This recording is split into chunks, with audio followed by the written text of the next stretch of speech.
This is a new cast aluminum grill. I've had it maybe a week and a half. I've cooked on it twice, hamburgers and pork loin. Both times it turned out well. This evening we're going to cook some ribeye steaks, and I've got a couple ideas in mind I'd like to try. One of those is using a cast iron surface by Lodge that I'm going to place across it while I'm beginning to sear the steaks before I move them over to the indirect portion of the grill. So we'll see how it goes. I'm going to be setting up the grill with chimney started charcoal briquettes. I'll place them in this little basket, which another contributor on YouTube had opened my eyes to with this particular grill when I was shopping for it. I believe his name is Todd. I'm grateful to him for all the great videos he's put out there. What I am going to do is get the charcoal started here, place the grill over the top, the cooking surface, and I'm going to set this in this position, let that come up to a searing hot temperature, and then put 3 ribeyes across the surface. So at that point, once they're seared on both sides, I think I'll have to move them around. I'm not sure how much heat I'll have in the center versus the sides. So I may flip them and move them a little bit, and then move them back to the rear indirect portion of the grill. With oven mitts, remove this and lower the lid and see how the timing goes. Here I have 3 ribeyes, each about an inch thick. I dusted them lightly with a little Worcestershire powder and onion powder and a little bit of garlic powder, just a little bit on each side, and they're at room temperature now.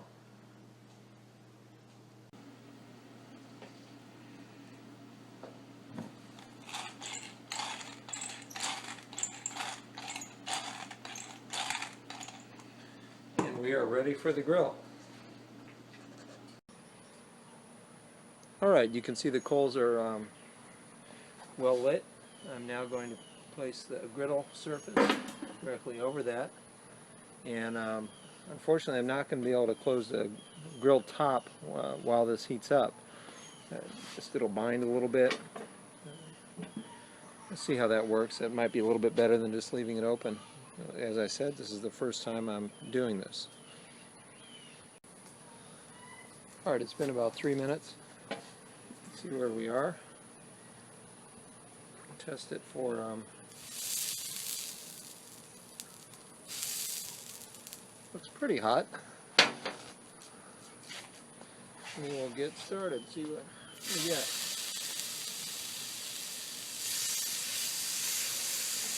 I put a little bit of cooking spray on the griddle. It looks like it's fairly even as far as the heat goes. So I've got a timer. I'm going to wait about 30 seconds, maybe a minute, and then flip these over.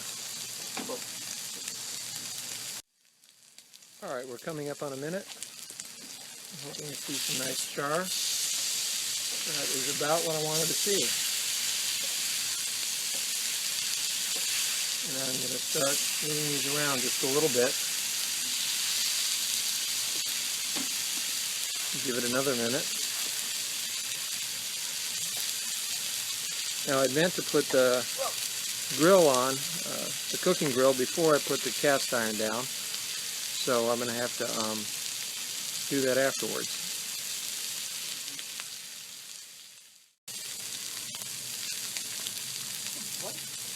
Alright, you can see I forgot to put the grill down, so here's hoping that the aluminum tray can stand up to the heat for a second. I believe it can.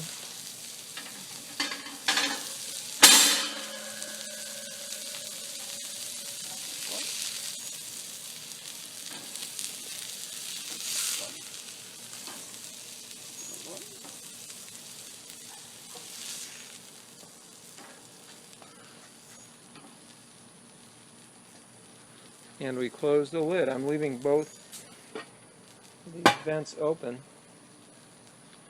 for this first try, and we'll see how that turns out. I'm going to leave it for 5 minutes and test the temperature.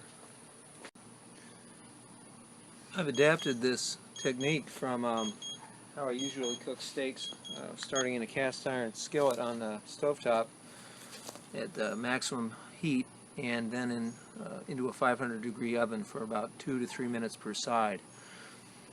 And with all the vents open and about 50 to 55 briquettes in that basket, I'm right at 425. I don't think it can be too hot to do this as far as ribeyes go, so we will see.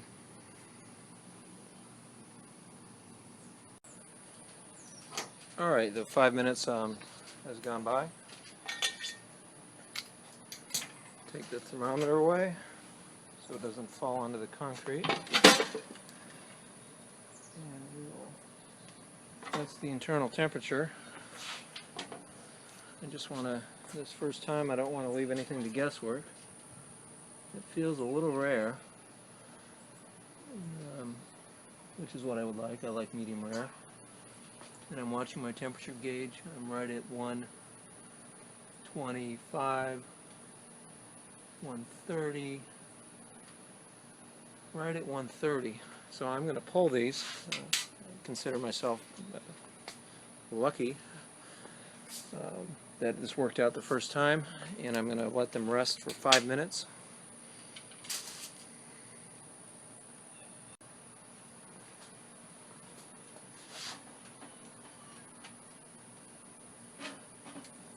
I feel about right.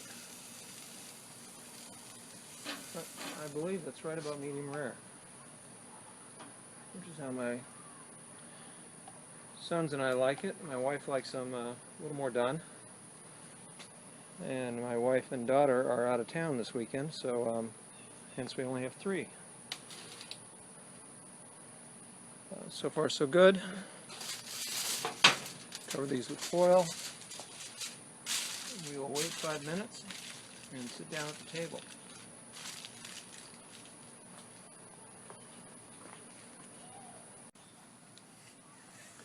Alright, I just sliced one open.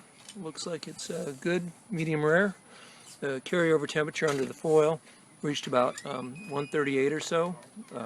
Like I said, this first time I wanted to get pretty precise with the temperatures, just so I know what I'm doing in the future and can predict a little bit more about the results.